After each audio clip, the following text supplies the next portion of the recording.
Right boys, in this video I'm going to be breaking down the sales/appointment setting psychology that you need to adopt in 2023. The market has adapted a hell of a lot. The market has changed because we are constantly being sold to every single minute on social media. The old methods of selling don't work anymore. They will only result in your short-lived sales career. They will only result in you earning less commissions than you should be making.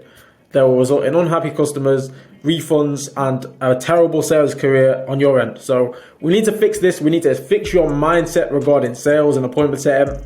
And hopefully, with the help of this video, we're going to help you start earning more commissions, increasing your closing rate, conversion rates, etc., right? So pay attention to this video, boys. The old methods of sales, the high pressure sales tactics, the over enthusiastic sales tactics don't work anymore. All they do is trigger the fight or flight response in your prospects. This will result in either smokescreen objections or having standoffs with your prospects. As humans, if you know a little bit about psychology, we have something called a fight or flight reflex. When something triggers this, something alerts this reflex, typically in like dangerous situations, because like, let's say 1,000 years ago, our ancestors were like hunting for some food or something, and there was some danger, then you'd need that fight or flight reflex to tell you to either run away, get the fuck out of the situation so that you don't die from the deer that you're hunting or something, or on the opposite side, to stand and fight, stand and hold your ground, fight whatever it is that is the danger.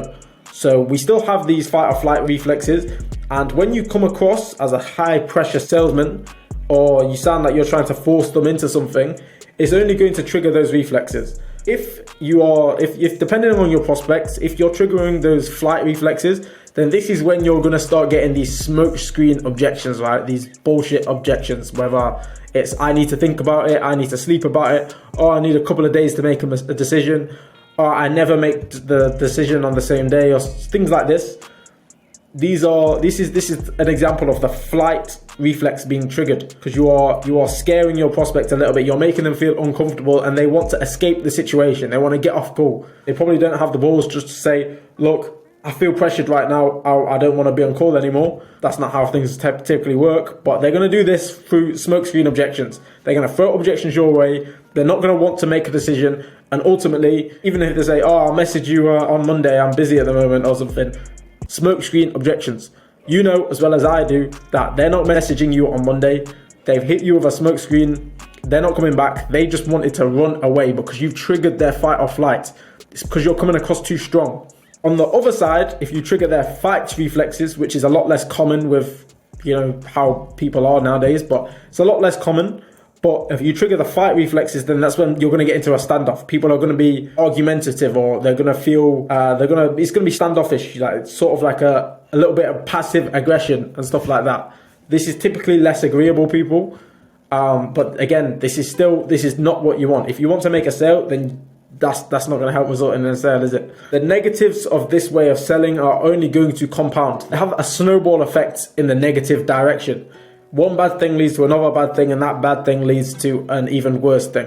That's the route that we're going here. The results of these old sales methods are things like you're going to be getting less sales, you're going to have less happy clients, less happy customers, you're going to be getting more refunds because there's less happy customers, so more refunds. That's what happens when you pressure someone into buying, even though that they're not actually a good fit for your product or service. And throughout this whole process, you're going to be losing your dignity, your self-respect, you're going to be losing sales, and you're going to be losing your respect for the industry, your love for the industry. Obviously, as you guys can imagine, if you lose the love for the industry, you lose your respect, your values, your dignity, then that's only going to make the problem worse, because everyone knows that people, if you don't respect yourself and you don't like your job, you don't have passion for sales or the product, people can smell that from a mile away, and that's only going to result in even less sales. And then the problem's just going to keep getting worse, right? Less sales, you're going to be less happy, less sales, even more unhappy. It's a downward spiral, and this is what I mean by it's going to lead to a short-lived sales career. If you want to be in this for the long run, if you want to make the big money in sales, then you've got to change this mindset completely, boys. I'm going to tell you exactly how to do this in 2023. What is the correct mindset to go into sales with? In a time where everybody is fake, it's important to come across as genuine as possible. People only want to buy from people that they trust. People that they trust will deliver the results that they're telling them about. Being as genuine as possible is what's going to attract people. Everyone's fake, you know, whether it's fake influencers like pretending to be overly rich or influencers over exaggerating results. If you can separate yourself from this group of people and be unapologetically honest with yourself and with your prospects, this is what's going to attract people instead of pushing them away. Social media has just made it incredibly easy to fake it. Fake it until you make it is what a lot of these people are doing.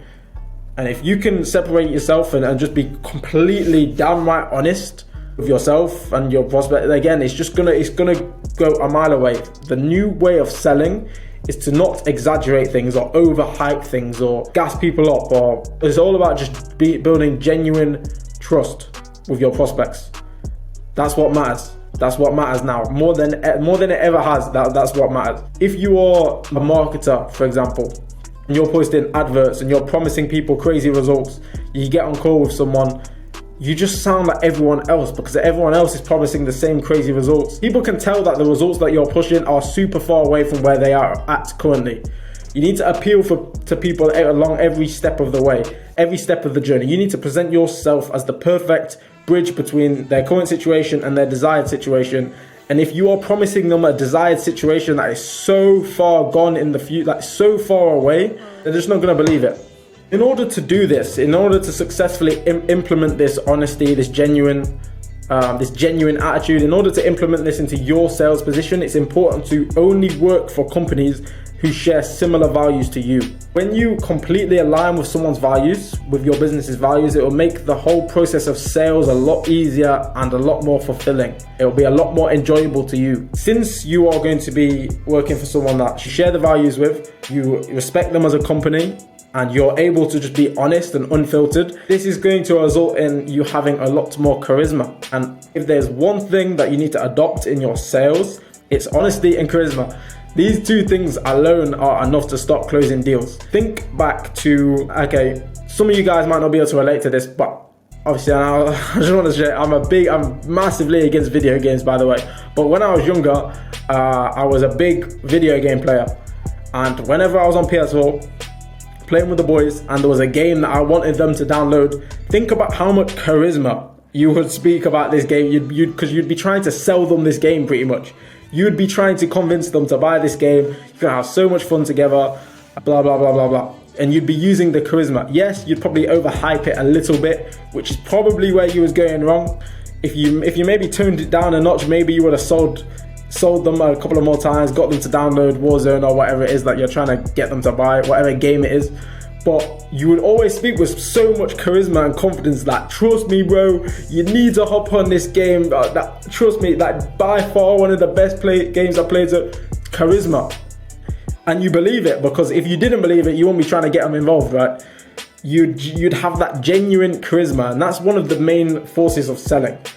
Not to over-exaggerate things, you don't want to overhype things, over-exaggerate, but genuine charisma will definitely help you close a lot more sales. Honesty and charisma, two very important things that I need you to take away from this video.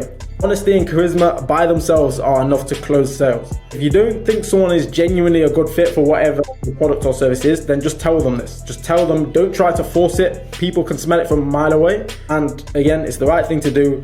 And by maintaining your values, your dignity, your integrity, and your love for the industry, it's going to help you be a lot more profitable in the long run, in the long term. As soon as you start forcing things, that's when things start to go downhill. What you need to do coming into these sales courses, you need to try and create a realistic picture of the process. Ask them questions, show that you are interested and show that you care for their personal needs and desires. And then ultimately, based on the intelligence that you gather from your prospects, you now know what is best for their personal situation. You need to advise them. You need to present yourself as the authority and then advise them on the best path to achieve their goals. In conclusion, boys, the best way to sell in 2023 is to build trust, discover their pain, needs, and desires, and then help them realize, not force them to, help them realize that you are the best path from their current situation to their desired outcome. That is how to sell in 2023. No bullshit, no high pressure sales tactics, no assumption closes. Oh, would you like Would you like the red light or the blue light? No, these don't work anymore. Okay, so I'm glad you see the value in our products. So what email address should I send the invoice to? No, boys, high pressure sales tactics don't work anymore. You need to come across genuine, find a solution, find something that works best for them. In sales, we are professional problem solvers. It is our job to deliver the best service and help our customers, our prospects, as much as possible. We need to find something that works best for them. And if it's not best for them, tell them that and advise them otherwise. Hope this helped, boys. Keep grinding.